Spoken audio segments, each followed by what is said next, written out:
Bienvenidos a Sin Filtro. Este lunes comenzamos la semana con una solicitud de antejuicio presentado por Ministerio Público y sigue esto en contra del presidenciable del partido oficialista de FCN Nación contra el diputado Estuardo Galdames y contra otros 6 diputados que formaron parte del Partido Patriota. Además, contra el ministro de Economía, Cisclo Valladares. Esto por unos hechos de corrupción allá por el 2014. De eso hablaremos esta noche con la etiqueta SF Antejuicio FCN. Para hablar y profundizar de este tema tenemos con nosotros en el estudio a nuestros analistas Daniel Hering, muy buenas noches. Buenas noches, Ben. Y Philip Chicola. ¿Qué tal, Philip? Buenas noches, Ben. Comencemos a hablar con esta solicitud de antejuicio del Ministerio Público, el acto que están reclamando y por qué están solicitando se le retire la inmunidad a un presidenciable más, a 6 diputados y a un actual funcionario de la administración del presidente Jimmy Morales. Comencemos de este lado, Philip Chicola. Bueno, a ver, ¿qué pasó el día de hoy? Se presenta Ministerio Público y CICIG, presentan solicitud de antejuicio en contra del actual ministro de Economía, Cisclo Valladares Urruela, y 7 diputados, a quienes señalan de varios delitos. En el caso del ministro de Economía, los delitos de asociación ilícita y cohecho activo, es decir, entregar sobornos. Mordida. Lo cual, a ver, cohecho activo es entregar. O sea, eso lo que nos implica es que la acusación, o digamos, el señalamiento que se le hace en el marco de la solicitud del antejuicio no es por su rol como funcionario, sino por su rol como un actor privado, y a eso vamos a entrar más adelante. Y a los otros 7 diputados, entre ellos el candidato presidencial por el partido oficial FCN Nación, el diputado Estuardo Galdames, por varios delitos. Los delitos son asociación ilícita, cohecho pasivo, que es recibir sobornos, violación a la Constitución y el delito de lavado de dinero. Básicamente, ¿cuál es la acusación? El señalamiento es que existía una estructura criminal que supuestamente, acuérdense, esto es una solicitud de antejuicio, habría encauzado un proceso de captura del Congreso de la República. Básicamente lo que dice la presentación que compartió CICIG esta noche y unas horas antes un comunicado del Ministerio Público es que se genera una estructura coordinada supuestamente desde la vicepresidencia, o sea, Roxana Valdetti seguramente va a aparecer en este caso en algún momento, en la cual desde el Poder Ejecutivo se coordinaban con los diputados del entonces Partido Patriota para conseguir que desde el Ejecutivo se lograra generar, digamos, una alineación de intereses respecto de votación de leyes, elección de jueces y magistrados y elección de Contralor General de Cuenta, que son algunos de los eventos reseñados en la presentación. Y el evento central y la razón por la cual a Cisclo Valladares es imputado o es, digamos, se le solicita retirar la inmunidad por el delito de asociación ilícita y cohecho activo, es que uno de los eventos que supuestamente habría dado lugar a esta estructura de captura y de pago de sobornos a diputados habría sido la votación de la Ley de Control de Telecomunicaciones, aprobada, si no estoy mal, en marzo del 2014, y la cual habría estado promovida por ejecutivos de la empresa Tigo, que en ese momento era Cisclo Valladares, pero también el comunicado menciona a Luis Valladares, como actores que operaron en conjunto con la vicepresidenta Roxana Valdetti, que el Congreso aprobara la ley de urgencia nacional y, digamos, todo ese proceso a cambio del pago de sobornos y de todo un mecanismo ordenado e institucionalizado en el cual el jefe de bancada del partido, además de varios jefes de línea, se encargaban de asegurar... ¿Qué eran estos jefes de línea? Porque los brochas son del mismo Partido Patriota, pero recordemos que en ese entonces el Partido Patriota obedecía a varios círculos de influencia. Los brochas, miren, básicamente en el Congreso de la República había una tradición dentro del Partido Patriota en donde la bancada se sentaba en, si no estoy mal, 4 o 5 filas. Y el que encabezaba en el hemiciclo cada una de esas filas era el jefe de fila. O el brocha. O el brocha, que es el que dejaba pasar. El que dejaba pasar a los demás en el en este caso, el que dejaba pasar el dinero. Recordemos que para esa legislatura había un jefe, subjefe y un tercer subjefe. Correcto. De bancada. Pero entonces los brochas o jefes de fila se encargaban de hacer el siguiente proceso. De asegurarse que, número 1, los diputados que integraban su fila asistieran a votar. Número 2, que esos diputados supieran a favor de qué leyes votar. Y hoy nos enteramos que esos jefes de fila se encargaban también de recibir, tramitar y, digamos, repartir los sobornos a los miembros del Congreso de la República. Los 7 diputados a los cuales hoy se les presenta solicitud de antejuicio habrían sido en algún momento de estos eventos que se señalan, la Ley de Control de Telecomunicaciones y algunas votaciones dentro del Congreso, quienes se habrían encargado de jugar ese rol de jefes de línea de brocha.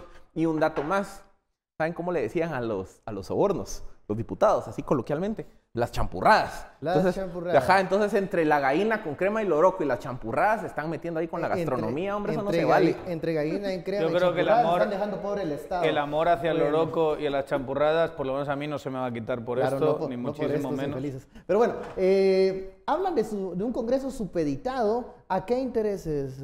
Bueno, digamos, yo creo que eso también pertenece a fases posteriores del caso. No creo que sea esta práctica, digamos, todavía supuesta y bajo las premisas de presunción de inocencia y todo lo que ustedes quieran, eran los que llevamos tiempo en análisis político de este país, sabemos que eran comunes. Lo de los brochas se comentaba desde hacía muchísimo tiempo y era, digamos, por lo menos yo en presentaciones de análisis político que hago, lo pongo como ejemplo de cómo el Ejecutivo estaba disciplinando al Legislativo. Porque eso es lo que aprendemos de Valdizón y del PP, de la estructura del PP, es que tenían bastante ordenados a los diputados y los tenían a través de estos mecanismos de coima. Sin entrar en los detalles de este caso, yo creo que uno no puede ser un observador honesto y racional de la realidad política del país sin darte cuenta que una legislación que se pasa por urgencia nacional en medio de una sesión ordinaria donde estaban haciendo una interpelación a Cintia del Águila, que en ese momento era ministra de Educación, el 8 de abril de 2014, de la nada presentan este caso en urgencia nacional, que es algo que está muy reservado a cosas de verdadera urgencia. Presentan un caso, una ley que se aprueba en 3 horas. Y allá no está. pasa nada. 103 diputados, 105 creo que eran, 103 votan y ya está aprobada la ley. Lo mismo pasó por Odebrecht. Uno no sabe los detalles del caso, pero quien vea eso y no diga, mira, ahí ha pasado algo, esa clase de consensos repentinos de la nada en una ley que es técnica y relativamente compleja, que se aprueba de esa manera, ahí había pisto, punto. No puede ser como digo, una persona honesta si no ves eso. Y claro, uno no sabe quién fue, quién coordinó, cómo se coordinó, cobraron todos, cobraron algunos, qué pasó ahí. Pero esos consensos en el sistema político del país no se consiguen a través de un diálogo racional sobre qué necesitamos para el país de urgencia nacional y aprobamos una ley que está básicamente orientada a las grandes telefonías del país, que da ciertos privilegios a las grandes telefonías del país. Quien vea eso y no ve que hay algo raro ahí, entonces está mirando a otro lado o se está abrazando a justificaciones guasichiles, a discursos mediocres, jurísticos o como quieran ustedes llamarlos, falsos discursos jurídicos, porque todos tenemos ojos y todos vemos lo que está pasando. Insisto, eso no significa que estas personas concretas a las que se está planteando el antejuicio sean culpables de una vez, pero que ahí hubo gato encerrado, ahí hubo gato encerrado. Ahora lo que se nos presentan con fotos de chats donde se hablaba de las champurradas, con colaboradores eficaces, con fotos del dinero y con, supongo que alguna otra prueba de carácter financiero, que es lo que dice el comunicado del MP, van a intentar probar que estas personas son las que coordinaron todos esos esfuerzos para pasar no solo la ley de comunicaciones, sino que son una serie de temas pagados por el gran coordinador, nos están diciendo, es el actual ministro de Economía, que en ese momento era alto directivo de la empresa Tigo, ¿no? Y que, digo, hay una reflexión sobre qué papel juega la empresa y sobre todo la dirigencia de esa empresa a la hora de hacer este tipo de cosas. Pero, de verdad, al margen de estas personas, insisto, No nos engañemos, ahí hubo algo rarísimo, igual que en Odebrecht, que hoy ya sabemos, por las declaraciones de los brasileños y por las pruebas presentadas, que dijeron, puchica, les entregamos aquel contrato complejísimo, técnicamente muy complejo, y nos lo aprueban en 2 días. Bueno, sí. Estábamos impresionados de esa eficiencia. ¿Y cómo de repente son 105 votos los que aprueban cosas de esas? Porque hay dinero de por medio. Porque no se quiere platicar, no se quiere entrar en el proceso ordinario, se quieren pasar lo más rápido posible porque hay intereses detrás y eso se llama, como muy bien dice el comunicado del MP y la CICIG, se llama captura. CICIG, que por cierto está viva todavía. ¿La quieren sacar? Sí. Es posible que se vaya el 2 de septiembre, pero CICIG sigue en el país y por eso tenemos casos como estos. Y también por eso ven por qué tanto empecinamiento por sacarla. Corte. Bueno, corte, te quito la palabra, vamos al corte, volvemos.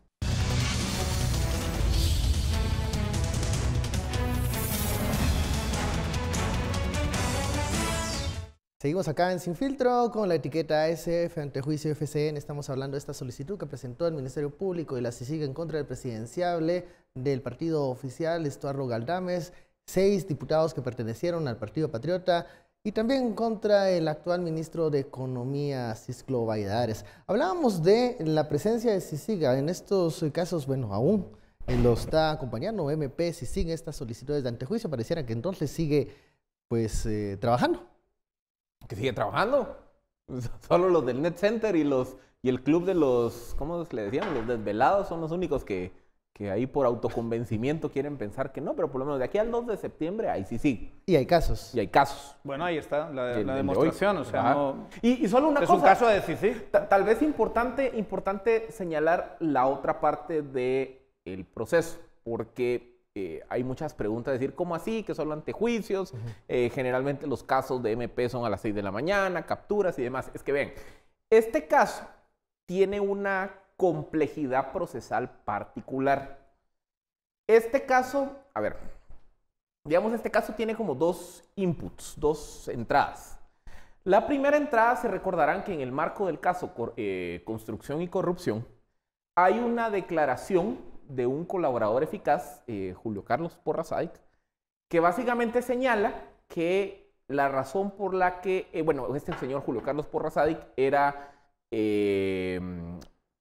personero de la empresa de telefonía Claro, y él señala que la razón por la cual ellos habían financiado la campaña de Alejandro Sinibaldi es porque a lo largo del gobierno de la UNE y del gobierno del PP habían entrado, digamos, en una relación en donde se habían dado cuenta que había una serie de resoluciones administrativas y judiciales que favorecían a la otra empresa, la empresa Tigo. Y entonces, la declaración de Porras Sadik sirve como un primer, digamos, denuncia sobre anomalías relacionadas con esta empresa. Luego, más adelante, derivado de información que se descubren en allanamientos, tanto a las propiedades de la vicepresidenta Roxana Valdetti, allanamientos en el Congreso relacionados con los casos de plazas fantasmas, se llega a consolidar una gran fuente de información respecto de correos electrónicos, conversaciones. Miren la invitación para que miren la presentación que se compartió en la página del Ministerio Público de la CICIG. Ahí pueden ver, digamos, la magnitud de información que hay. Pero hay correos, chats de teléfono, mensajes entre diputados, mensajes entre Roxana Valdetti y diputados, en donde se evidencia precisamente esa coordinación que se hacía desde el Ejecutivo hacia el Congreso. Y obviamente todas estas denuncias dan lugar a que en noviembre del 2017 se allanen oficinas tanto de la empresa de telefonía como de una serie de personeros de esa empresa, entre ellos a Cisclo Valladares, cuando él todavía no era ministro de Economía. Claro. Entonces, derivado de que empiezan a sentir, digamos, pasos de animal gigante, se empiezan a plantear una serie de recursos en contra del juzgado que llevaba el proceso. El juzgado noveno. Entonces, en esos recursos, pues básicamente una sala de apelaciones ordena que se cambie de juzgado. Y en fin, hay una dinámica procesal que tiene el grueso del caso. Porque aquí obviamente seguramente hay más diputados, seguramente hay más intermediarios privados, seguramente hay más actores privados que pudieron haber participado de toda esta trama. Entonces, todos esos actores privados que no gozan de la inmunidad, hoy no pueden ser digamos, perseguidos o sujetos de persecución penal, porque el juzgado contralor que lleva este proceso está, digamos, en ese impasse entre que si lo cambian, lo quitan, ponen a otro, etcétera, etcétera. Entonces, la acusación de hoy, digamos, las diligencias judiciales de hoy, únicamente se limitan a solicitar retirarle el antejuicio al ministro de Economía, no por actos relacionados con su gestión en el ministerio, sino dentro de su gestión privada, y a 7 diputados. Pero aquí seguramente hay decenas de actores más involucrados en esta trama. Lo que pasa es que esos actores, hasta que no se resuelve el tema del juzgado, no puede, digamos, seguir el proceso. Digamos, hablando de todo este círculo y hablando del concepto de captura, que creo que es el que recoge muy bien el comunicado. Esto lo hace representantes de la empresa Tigo, presentan estas apelaciones, estos recursos legales, y básicamente la sala de apelaciones les dice, mire, ustedes son interesados, pero no son sujetos de presentar estas cuestiones. Pero, y eso lo dice el comunicado del MP, pero por sanidad procesal, que Dios sepa qué significa eso, y alguien que digamos, algún jurista que por favor nos lo explique utilizando nuestro hashtag, por sanidad procesal lo pasan al juzgado 10. ¡Oh, casualidad! ¿Quién está en el juzgado 10? ¿Quién es el juez del juzgado 10? Víctor Cruz, el mismo que emite la orden de captura contra Telma Aldana. Víctor Cruz, el que, digamos, pone en reserva un caso que es de cuestiones administrativas, el que sabemos es muy cercano a Blanca Stalin. Ahí acaba, por sanidad procesal, cuando les han dicho, mire, ustedes no deberían estar presentando esta clase de apelaciones y de recursos legales, acaba en ese juzgado, o casualidad. O sea, los círculos al final se van cerrando y lo que tienes es una justicia que lo que pretendía era, esta jugada, era llevar el juicio hasta un punto en el que el CICIG ya estaba fuera del país, quizá había una nueva correlación de fuerzas después de las elecciones y que, quién sabe, si a lo mejor hasta me salvo de todo esto. Porque todo lo que ha pasado es un intento de impunidad. Lo que lleva pasando en este país... Entendemos las prisas por sacar a CICIG, entonces. Obviamente, pero es que no puedes ser una persona honesta si no te das cuenta de eso, aunque estés en contra de CICIG. La audiencia que nos está viendo, que está en contra de CICIG, está bien, pongan sus argumentos de soberanía, pongan sus argumentos de que no es fiscalizable, hablemos de todos los errores de CICIG. Pero no ver que Galdames y compañía y el ministro de este gobierno ha hecho toda esta bagrada, porque es una bagrada, contra la CC, contra CICIG, contra las instituciones, con el peor ministro de Gobernación que tenemos, para procurarse impunidad, es estar completamente ciego. Y es el pacto del loroco el que acaba haciendo esto. Y un dato más, por eso les digo, la invitación para que vayan a la presentación que MP y CICIG comparten. Porque, digamos, hoy lo que se está hablando aquí es de un macrocaso de captura y de subordinación del poder legislativo al ejecutivo. Es decir, Roxana Valdetti desde el ejecutivo tenía la capacidad de conseguir que en el Congreso se aprobaran cosas, se eligieran a funcionarios. Pero bajo un precio. Bajo un precio. No era gratis. Uno de esos elementos, digamos, uno de los beneficios de esta estructura de captura desde el Ejecutivo al Congreso fue la Ley de Control de Telecomunicaciones. Pero hay otro. Hay dentro de la presentación, por eso les digo, este caso tiene implicaciones mayores. Hay una mención que dentro de esa estructura de captura del Poder Legislativo por el Poder Ejecutivo, se incluyó también las votaciones de las elecciones de autoridades judiciales en el 2014, Corte Suprema de Justicia y salas de apelaciones. Y entonces, aquí es donde ustedes ven cómo todo viene círculo completo. Daniel contaba la historia de cómo una sala de apelaciones, por sanidad procesal, dice no, que no sea este juez el que lo lleve, que sea este otro. ¿Quién elige a las salas de apelaciones? El Congreso de la República. Entonces, esas mismas salas de apelaciones que fueron electas bajo un proceso viciado en el 2014, que muchos no quisieron, que muchos, digamos, no lo quisieron ver o se quisieron hacer de la vista gorda, pero ese proceso viciado de elección de salas de apelaciones en 2014 genera magistrados de apelaciones que hoy están en su cargo. Esos mismos magistrados que después a la hora reciben digamos, un recurso de un actor, la empresa, diciendo no era válido que me allanaran. Y a pesar de no ser parte procesal, sino tercero interesado, en la sala de apelaciones le dice, tenés razón, pues, que no conozca tu caso el juez 9, sino que lo conozca el juez 10. ¿Se dan cuenta cómo todo es un proceso permanente de captura? ¿Y el juez de 10? ¿Y el juez 10 es quién es? El señor, el juez Cruz. ¿Qué futuro le espera a esta solicitud de antejuicio teniendo en cuenta las salas de apelación, la Corte Suprema de Justicia, los magistrados, en donde las últimas decisiones de los magistrados han estado más alineadas en lo que pueda ocurrir en junio, julio, cuando el Congreso elija cortes? ¿Qué escenarios ven ustedes probables ahí, Daniel? Es que es muy difícil todo esto, digamos, el ambiente político del país es de una incertidumbre espectacular. No sabemos todavía, gracias a la irresponsabilidad de la Corte de Constitucionalidad, quién se va a poder presentar. No sabemos cuál va a ser la correlación de fuerzas del Congreso. Yo creo que esa correlación de fuerzas en las elecciones va a pesar bastante a la hora de hacer todos los pactos para el tema de las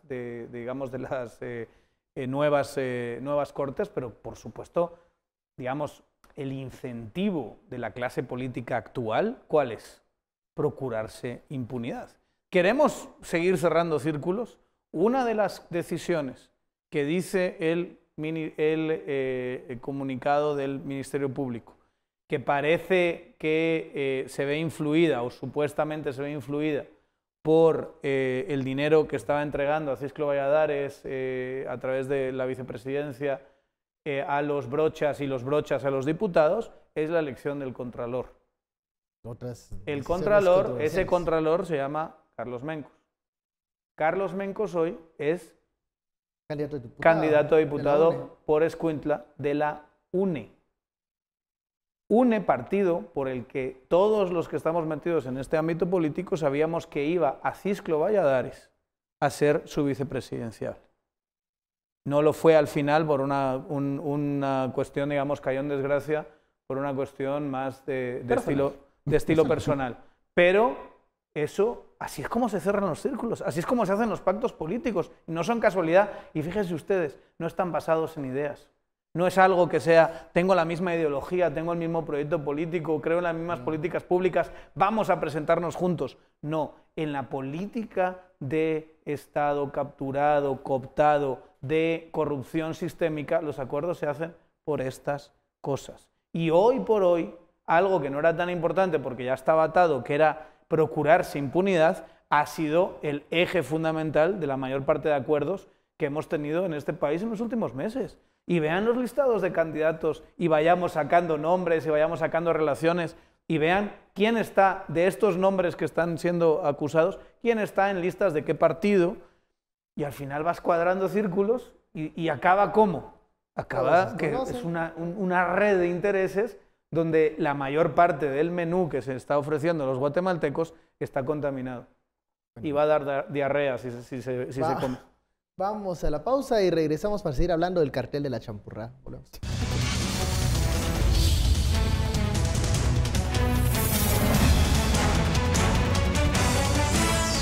Continuamos en Sin Filtro, la etiqueta de la noche, SF, antejuicio FCN. Seguimos hablando de esta solicitud para retirar la inmunidad al presidencial de FCN, a 6 diputados y también al ministro de Economía. Se habla en el comunicado que presenta este día CICIG y MP de un colaborador eficaz de un diputado del PP que él pues relata el tránsito de las champurradas, digamos, cómo recibían el dinero, era en efectivo. Y también aquí es un reto para el Ministerio Público comprobar todo este flujo de dinero y de favores. Es que lo que, a ver, ¿qué se tiene? ¿O qué es lo que... ¿Qué es lo que nos han dicho hasta este momento? Se mira que tienen en función a lo que menciona el comunicado del MP y la famosa presentación que otra vez los invito a que la vean. Hay muchísimos detalles muy reveladores, pero básicamente, ¿qué hay? Hay declaraciones de 2 diputados, realmente son 2, quienes hablan, digamos, de esta práctica, pero es una práctica institucionalizada. Es que ¿Qué significa eso? O sea, que es bimensual, que te lo van dando como si fuese un sobresueldo todos los meses. No es, mira, por esta decisión, por lo menos en la descripción que se hace en el comunicado, por esta decisión te voy a dar tanto dinero. O sea, los diputados sino tenían, que básicamente tú tenías un los diputados sobresueldo. tenían otro patrón aparte del sueldo. O que no sé, recibían. o Pues ya, si era, digamos, si era bimensual, esto era es, institucional. y yo digo, esto es de un grupo. Esto puede ser perfectamente compatible con que otros me pasen Otros sobresueldos. otro bonito, ¿ah? Es que vean, una razón por la cual el nombre del caso es muy interesante, porque es la captura del Estado. ¿Por qué es la captura del Estado? Porque aquí, ¿qué estamos viendo? Cuando vemos qué es la teoría de la teoría de la captura hace referencia a cuando existen actores externos al poder público que tienen la capacidad de penetrar, colarse, capturar las instituciones públicas para obtener beneficios para sí mismo. Y que todo ese proceso se vaya dando en el marco de las reglas del juego y de un proceso de institucionalización de esos abusos o de esa, digamos, actuación corrupta. ¿Qué estamos viendo aquí? Aquí hay un Congreso de la República que sigue el proceso de aprobación de una ley, pero que dentro del Congreso de la República hay una práctica institucionalizada que es los diputados respondiéndole a su brocha, a su jefe de línea, todos ellos respondiéndole a sus 2, 3 jefes de bloque y esos 2, 3 jefes de bloque en comunicación constante con la vicepresidencia de la República, y es desde la vicepresidencia de la República, o sea, desde el Poder Ejecutivo, que se emanan órdenes para el Congreso. Pero no solo eso, porque en la vicepresidencia se llevan a cabo una serie de actuaciones y funciones que van encaminadas a generar beneficios para particulares, o sea, empresas que tocan la puerta de la vicepresidencia y les necesito que me aprueben tal ley en el Congreso. Y obviamente todo ese proceso aceitado con lo que decía Daniel, o sea, pagos bimensuales de sobornos que se trasladaban supuestamente en maletines de efectivo. Yo hablaría también, o sea, digamos, podemos hablar de intereses de empresas y el ejemplo que se ponía de la ley de comunicaciones es muy claro, pero yo creo que va un poquito más allá porque también es interés de un grupo concreto, un grupo de personas concreto. Digamos, en este caso, la cabeza visible que estamos conociendo hoy es supuestamente es el ministro de Economía, Cisclo Valladares. Y hay que hablar de un nombre como ese, ¿no? Porque luego acaba de ministro acaba de ministro de Economía, hay que decirlo. En un momento bastante, cuando se hablaba ya de estas cosas. A la semana de los allanamientos. Es que acuérdense, Cisclo Valladares se desempeñaba como comisionado presidencial de competitividad. Cargo que no tiene... Que es un cargo, mira, es un cargo, el comisionado presidencial de competitividad es un cargo que tiene muchísimo renombre, muchísima, llamémosle gallardía, porque es un cargo que tiene mucha relación con instituciones de cooperación, es un comisionado del presidente, aparte también tiene, digamos, el beneficio que no es un cuentadante, entonces uno no se mete en problemas estando ahí en ese cargo. Entonces, Cisclo Valladares tenía ese cargo. Se dan los allanamientos a su residencia y otros directivos de la empresa, por ahí, como les digo, finales de noviembre, y se da un movimiento muy extraño en donde hay un intercambio de posiciones. El que era ministro de Economía pasa a ser comisionado de Pronacom y el comisionado de Pronacom, Cisclo Valladares, pasa a ser ministro de Economía. A ver, a todas luces, incluso hasta en términos salariales, creo yo, eso es un demérito, una baja. Pero tiene un privilegio. Tiene un gran privilegio. Como ministro goza de derecho de antejuicio. Entonces, esto, a ver, desde el mismo momento que se dan los allanamientos por allá de noviembre de 2017, esto ya olía que estaba en el ambiente. Si se dieron todos los retrasos, pues está muy relacionado con digamos, todo ese proceso de vaivén de que no el juzgado 9, que el 10º, que la apelación, etcétera, etcétera.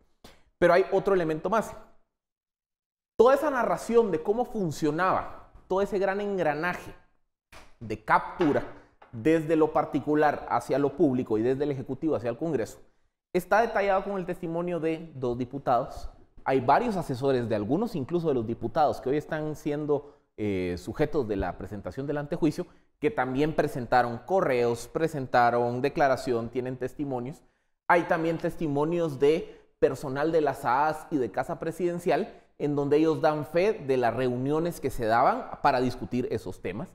Hay también, por ejemplo, los registros de Casa Presidencial, en donde llegaban personeros vinculados a la empresa a hablar de esa ley, y después resulta que ese mismo día salía un correo que entregó un asistente del Congreso hacia los diputados diciendo, ahí te encargo que esta es la ley que tienen que aprobar mañana. Es decir, hay todo un engranaje de piezas de cómo operaba esa estructura de captura desde lo particular hacia lo público y del Ejecutivo al Congreso. Por eso es que a los diputados, que hoy se les presenta el antejuicio, se les presenta también por el delito de violación a la Constitución, porque hay una supuesta subordinación del Congreso hacia el Ejecutivo. Pero aparte también, los testimonios, incluso de los mismos diputados, y aparte entiendo que hay análisis financiero, evidencia movimientos en efectivo que son, digamos, las champurradas que aceitaban toda la estructura. Por eso los delitos de lavado de dinero. Cuando se comenzó a conocer detalles del caso Odebrecht, se pensó muchas veces que esto operaba de una manera similar. Incluso nos quedamos esperando algunas fases donde conociéramos ese flujo de dinero. En ese caso no institucionalizado como este. Acá es diferente. Porque es una decisión la que querían que se tomase, que era ese contrato concreto, y, digamos, la empresa Odebrecht no tenía interés en tener una relación constante donde tú sabes que, digamos, vas a tener ahí tu bonito bimensual y demás. Específico, y el contrato, digamos, querían aprobar el contrato y llegan y la descripción que se nos hace en el caso de Odebrecht es esa, ¿no? Se le da el dinero, es un caso espectacular donde Sinibaldi le pasa dinero a Valdizón. Valdizón hoy está en Estados Unidos porque parte de ese dinero se fue a comprar un hotel en Estados Unidos y le están acusando de lavado de dinero allí, y por eso Valdizón ya está cantando, ya está hablando, ya está, digamos...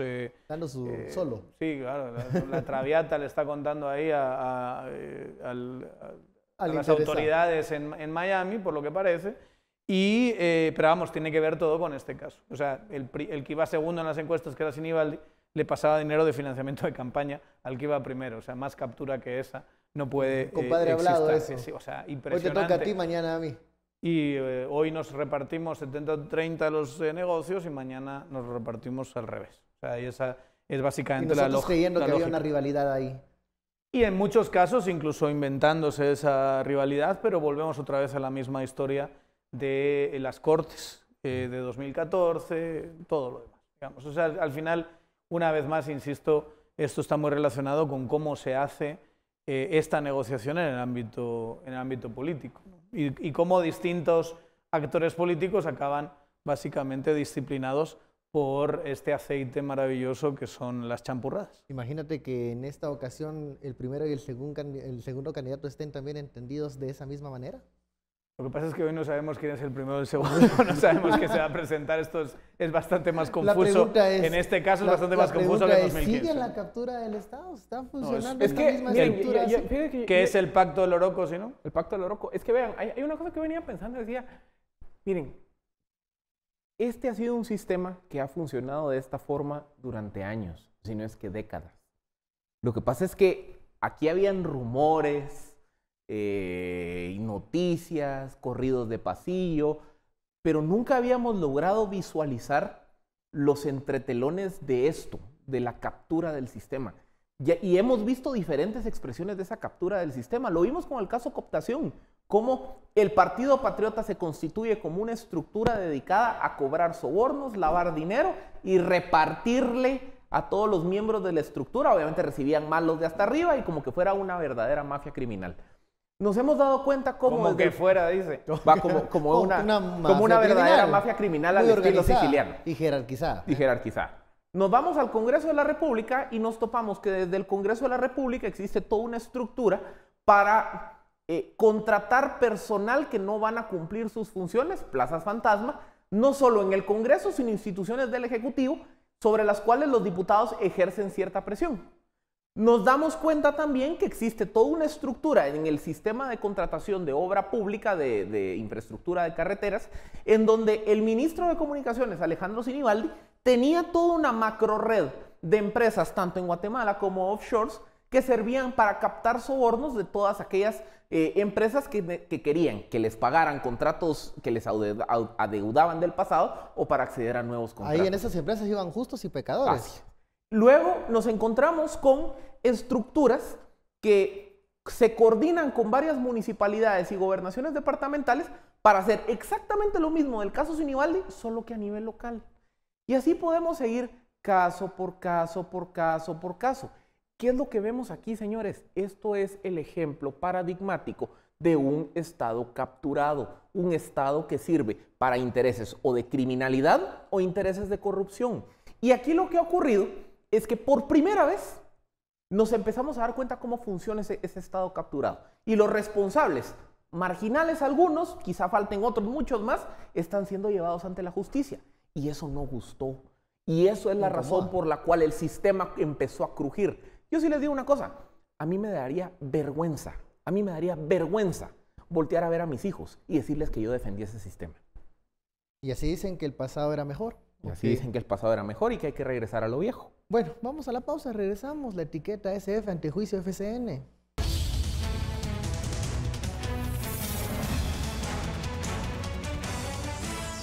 Regresamos a Sin Filtro. Le pido a producción si se nos puede poner la intervención del ministro de Economía. Los contactamos vía telefónica al ministro Cisclo Valladares durante el noticiero Guativisión. No sé si producción, bueno, escuchemos las declaraciones. Estoy, pues obviamente, sumamente sorprendido con el tema porque tengo entendido que, para empezar, siempre se me dijo que no era parte de ningún proceso penal. Y obviamente las resoluciones judiciales que hay dentro del expediente del que se tiene conocimiento, pues justamente declararon nulas muchas actuaciones que se hicieron. Entonces obviamente vamos a analizar bien el tema, pero hasta donde yo sé judicialmente se había declarado nulo mucho de lo actuado. Esa fue una reacción ya del ministro de Economía, Cisclo Valladares, luego de conocerse esta solicitud de antejuicio presentado por el Ministerio Público y la CICIG, esto por un hecho de corrupción del año 2014. Este caso, ¿con qué lo podemos comparar? Algunos ya pueden decir que es un Odebrecht. ¿Qué va a pasar en el Congreso de la República? Esta noche los diputados no quisieron reaccionar, creo que los han agarrado con el paso cambiado, no pensaron que iban a llegar en este momento este tipo de investigaciones. Se parece bastante también a la declaración de Annelise Herrera y lo que dice ella sobre sobresueldos pagados por Sinibaldi a diputados. Más que, insisto, más que a Odebrecht, que da la sensación de que es como una oportunidad. Mire, vienen estos brasileños, dan bastante dinero y vamos a repartirnoslo así por este contrato. Pero eso de, mira, te voy a ir dando tu buen bonito para que vayas teniendo todos los meses tu sobresueldo y entre lo que te doy yo y le da este y este, mira qué buen ingreso cada mes más tu salario, no te quejes, ¿va? Entonces ahora que estás así tan aceitado, que no te preocupen las características técnicas, que no te preocupe si hace falta o no hace falta esta ley o esta decisión en el país, tú simplemente síguenos la corriente. Llega al pleno y vota. Y aquí el Brocha ya se encarga de darte las champurradas y todo el mundo que ojalá feliz. Las haya dado lo que tenía que dar, porque pues, luego, y mira, cuando vemos ya detalles todo. de investigaciones, recordemos cómo se quedaban con los vueltos en el caso de Juan Carlos Monzón, ¿no? Sí, Entonces, no, claro, eso siempre hay pequeñas historias y siempre hay, como decía Filipe antes, relaciones de poder. Los hay más poderosos, menos poderosos, depende de dónde estés en la cadena alimenticia, te llevabas más o te llevabas menos de este pastel. Ahora, esto no quiere decir que todos estos diputados o exdiputados en los que se presenta el caso pues vayan a resultar culpables. Vimos que ya en el caso de Plazas Fantasmas, algunos diputados pues no se les comprobó nada, a otros sí. Entonces esto es un proceso que inicia. Pregunto algo, aunque tiene 1% o menos de 1% de intención de voto, pero preguntémoslo. ¿Afecta en algo la candidatura del capitán Galdames? Digamos, cuando tienes una intención de voto que... mínima. Digamos... Y siendo partido oficial. Virtualmente está más cerca del 0 que del 3, que es el margen de error. Pues no sé hasta qué punto. Y mira, si ya vas a votar a Galdames, conociendo quién es Galdames, escuchando su discurso, viendo su figura grotesca y su cultura limitada y todo ese tipo de cosas, pues supongo que estas cosas... Y su cosas excelente ortografía de Twitter. Esta cosa te da exactamente igual. O sea, estas cosas de corrupción te dan exactamente igual. Si estás dispuesto a votar por alguien así, porque realmente le das importancia a otras cosas, que es tu derecho político. O sea, si tú realmente, usted realmente, como ciudadano, Esto de la corrupción, pues dices, mira, esto lo hacen todos, y no pasa nada, a mí me importa más que este es un guatemalteco que defiende la soberanía y le quiere dar su voto, o mira, es que su partido me ha dado un saco de cemento o de lo que sea, y qué bueno que, o un saco de abono, o una lámina, o lo que sea, qué bueno que me haya dado esto, entonces me parece que me cae bien y le voy a votar, es su derecho, pero que sepa que está votando, digamos, a alguien que defiende esta clase de sistema. Yo creo que si hay algo que agradecerle al diputado Galdámez es que no se esconde y que es bastante evidente y bastante claro en su postura de defensa de este sistema. Digamos, a Philip, y lo comparto, dice le daría vergüenza defender este sistema, Galdámez lo hace sin ninguna vergüenza. Sin ningún o sea, el tipo, vamos, tiene un cuero de danta de 25 centímetros de grosor. Entonces, realmente no... Esto le ha de venir...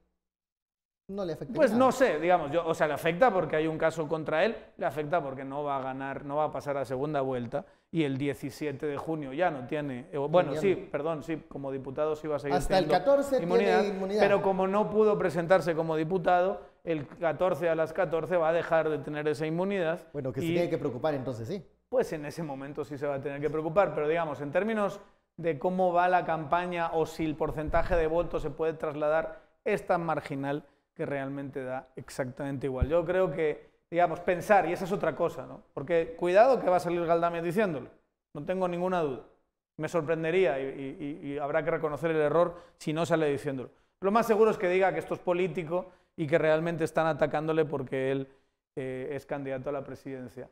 Miren, si usted tiene un plan para conquistar el poder, realmente quitarse en medio a Galdámez no es un paso así de ajedrez, digamos, no es como, si no me quito a Galdámez no gano la presidencia, no, eso no es así, no es así. Lo que sí es que esta presión contra lo que queda de CICIG de aquí a septiembre se puede incrementar con este caso. Claro. Y el miedo de que puedan existir otros más, o sea, porque me imagino Galdámez está pensando que ese 15 de enero, ese 14 de enero, en la tarde, ya no hay CICIG que la persiga, ya no hay un ente investigador que esté tras de él. O sea, la presión se va a incrementar. Correcto, y es lo que hablábamos a principios de año cuando se dio toda la discusión de la anulación unilateral del convenio.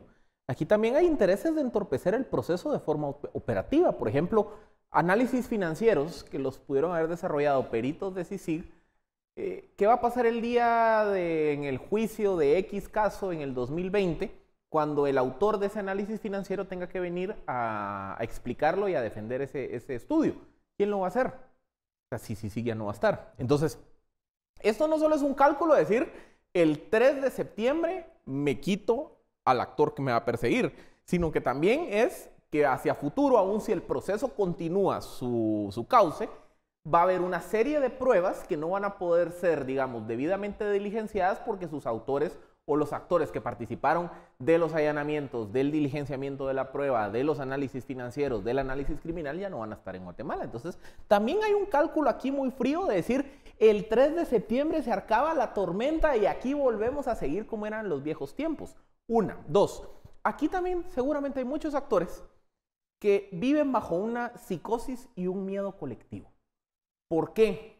Porque cuando sale un caso de la envergadura del de hoy, en donde obviamente sale mencionado el ministro de Economía, 7 diputados, un candidato presidencial, una empresa muy relevante en el país, pues naturalmente hay muchos que ahorita van a estar diciendo, ¡jue la gran puchica! Entonces la CICIG no está muerta. Entonces, ay, mi pecadito ese que tengo ahí en el closet, tal vez en una de esas lo vuelven a activar. Entonces, aquí también, miren, aquí seamos muy honestos, aquí hubo una serie de actores con pecaditos en el closet que también, porque no tienen formas de encontrarle salidas institucionales a su situación legal, cerraron filas y dijeron, aquí hay que sacar a la CICIG. Y miren, es una constante que nos vemos que por alguna razón, los actores que de forma más virulenta han defendido ponerle fin a todo este proceso de lucha contra la corrupción, después resulta que le salen casitos por aquí y por allá. O sea, hay una relación directa. Entonces, ¿qué ocurre? Cuando sale un caso de esta naturaleza, a mí no me extraña que ahorita haya muchos actores nerviosos diciendo, busquemos cómo acelerar, que no sea septiembre, que sea antes. Porque naturalmente hay un miedo colectivo y es tal es la esperanza que el 3 de septiembre la situación va a regresar a ser como era antes y que otra vez ese sistema que beneficiaba a algunos y que generaba muchos beneficios va a poder seguir operando con la tranquilidad de siempre. Pase lo que pase en septiembre, la presión para la administración de Consuelo Porras frente al Ministerio Público se incrementa también, no se le pueden caer estos casos. Cuando hablas de estos problemas operativos que se pueden tener ya en los procesos, ¿qué va a hacer el Ministerio Público? Mire, y uno se lee el comunicado profesional, me parece que impecable, del Ministerio Público y uno piensa, ojalá, digamos, qué esperanza tan bonita es pensar que el Ministerio Público puede hacer esto solo, que esa institución puede perfectamente agarrar esta batuta ya con las capacidades y seguir los casos que hay abiertos, abrir otros nuevos, seguir tirando del hilo, viendo cómo se van, digamos, cerrando todos estos círculos, porque es necesario, no es lo único que hay que hacer para cambiar el sistema, pero desde luego, si no tienes eso, el sistema se va a volver a reacomodar. Pero realmente uno duda mucho que el Ministerio Público esté preparado para hacer lo que este trabajo encomiable y fantástico, que con todos los defectos que ha tenido, con todos los errores que ha tenido, ha hecho CICIG en el país y que ha hecho CICIG sobre todo a partir de 2015, ¿no? O sea, el proceso 2015-2019 de CICIG está como para enmarcarlo y como para que reflexionemos desde la academia, reflexionemos incluso desde el arte, desde el cine, desde series de televisión, desde todo, contar esta historia que aconteció aquí y que sigue aconteciendo en gran medida, que todavía no sabemos el completo final, pero que da la sensación de que todo el sistema se ha conjurado para terminar este capítulo, este episodio, y que se vuelvan a ralentizar los casos, vuelvan, digamos, a estos vericuetos de juzgados donde a través de amparos, apelaciones y recursos y demás se van durmiendo esto hasta que queda completamente durmiendo el sueño de los justos y el loroco sigue ahí, ¿no? Y luego también, digamos, lo atractivo de volver a los beneficios del pasado. Porque yo sí me atrevería, bueno, voy a lanzar una hipótesis, no sé qué tan cierta sea y creo que se va a tener que ir comprobando en el tiempo. Yo sí creo que derivado de lo que ha pasado en Guatemala del 2015 para acá, yo creo que la cantidad de actores que han participado de estas prácticas entre 2015 y 2018-2019 probablemente se ha reducido. Yo creo que ver a un presidente caer por estar vinculado a una estructura de defraudación, a una vicepresidenta por toda una estructura de lavado de dinero y cobro de sobornos, a decenas de diputados por plazas fantasmas, genera un efecto de aprendizaje. O sea, hay una cantidad de actores que hoy dicen, bueno, mejor me porto bien, porque si le pasó a aquel, me puede pasar a mí. Entonces, yo sí creo, por eso les digo, no tengo forma de comprobar lo que es tan cierto que o no, pero yo sí creo que de 2015 para acá ese sistema se ralentizó. Pero si de aquí en un futuro cercano se empiezan a caer los casos, ya no hay un actor con esa autonomía respecto del poder político de poder investigar casos de esta naturaleza y perseguir actores de poder como los que se han visto en estos años. ¿Qué creen que es lo que va a pasar el día de mañana? El sistema se va a recomponer y va a regresar a como era antes. Si esto era súper atractivo, a cambio, a ver, echemos pluma, de unos 50 millones de quetzales, me pasan una ley a mi gusto que me va a generar utilidades de cientos de millones de quetzales.